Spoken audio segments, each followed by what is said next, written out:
tad tu nonāc informācijas centrā, pareizi saprotu, ja? Es tur īstenībā ienācu diezgan vēlu. Man liekas, es biju 91. gada rudenī kādreiz. Un es arī nodarbojos ar grāmatu vedību, un es pieņemu, ka es maksāju rēķins un tāds. Bet tad jau 92. gadā mēs iesākām vēstniecību. Tur jau bija. Es tur strādāju no 92. līdz 96. gadam. Jā. Es tur sāku no sākuma gadus, mēs tur bijām. Es tur biju. Tur jau gaida bija tā.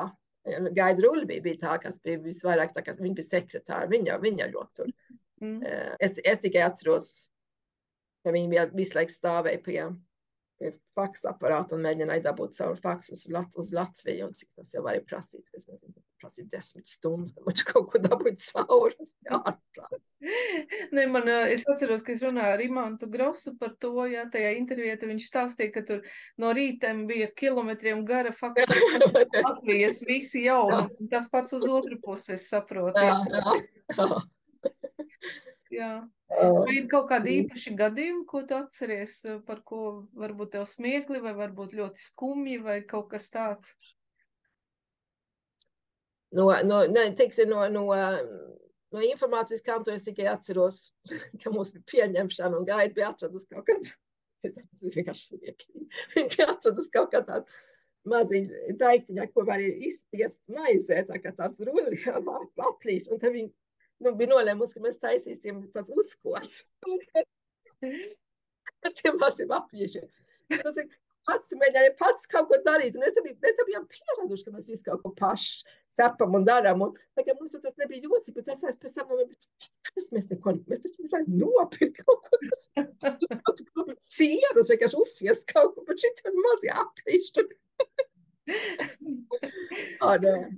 Bet citādīgais no vēstniecības es atceros, ka tad, kad bija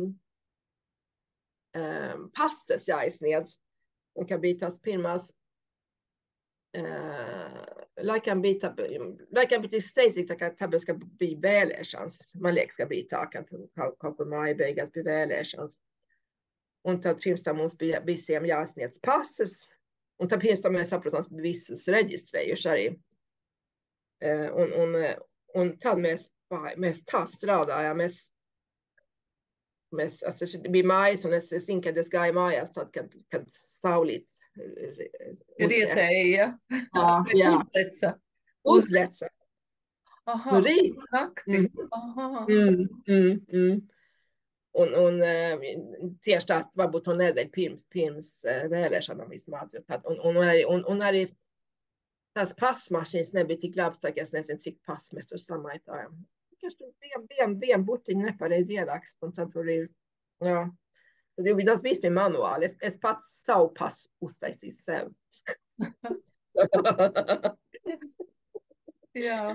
Un tad man bija viena nakti, man bija murgs, kad es piepieši pamožos, un man, kad viss vasara ir pagājusi, un septembris, bet tā jau nebija, bija vājas vēl. Vienkārši tik intensīvi, vai ne? Jā. Bet tas jau viss bija fantastisks, ko mēs darījām. Man arī tās, ja mums jau viss bija, mums jau nebija nevienam, ko prasīt, kā mēs darām.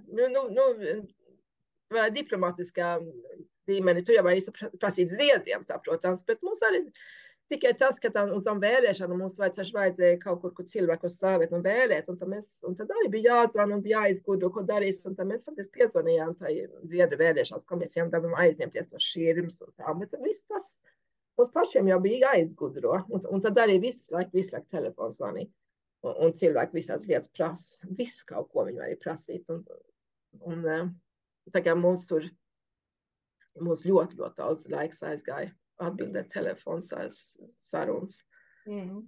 Bet kāpēc cilvēki to darīja? Kāpēc tu to darīji? Nē, bet tas bija jauki. Tur mums arī bija jauki.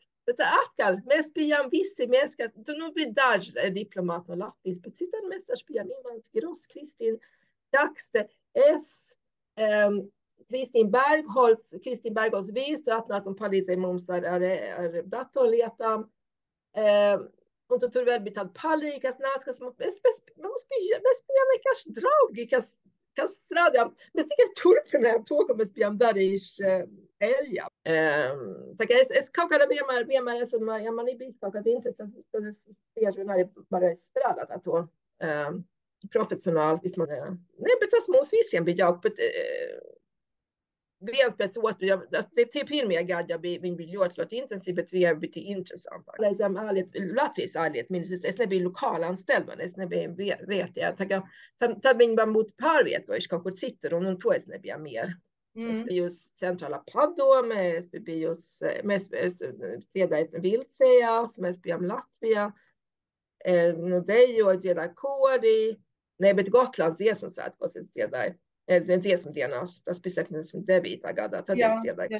Ko tu atceries no Gotlandes, jo Gotlandes dziesmu svētki nākošu gadu 45 gadi, sen, ļoti sen. Vai ir kaut kāds fragments, moments, notikums, kas tev uzreiz nāk prātā par Gotlandes dziesmu svētkiem? Jā, visi tie riteņi. Kas tādi riteņi? Nē, mēs... Nevis bijām, mēs principā bijām tikai latvieši, tā bija nedēļa pirms Dziedru Jāņiem, un tad nebija tik daudz citu turistu. Un visi noīrēja riteņus.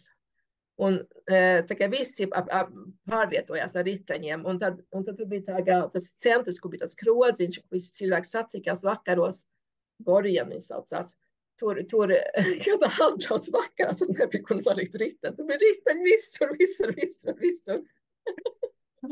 Un tas ir kā mēs pārvietojamies vispārīgi. Un tā, ja mēs dzīvojam skolās, un man bija diezgan, es dzīvoju vienā skolā, kas bija diezgan tālu ārpus, bet tad varēja tur rīt, tu varēja pārvietoties. Un tad,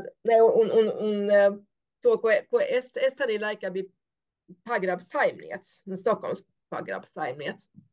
Un tad mēs jau sapratām, ka ļoti daudz brauks uz Stokholmu pēc Gotlands, un tad es tur izdalīju tāds skrejlapiņas par to, lai cilvēki nāk uz pagrabu.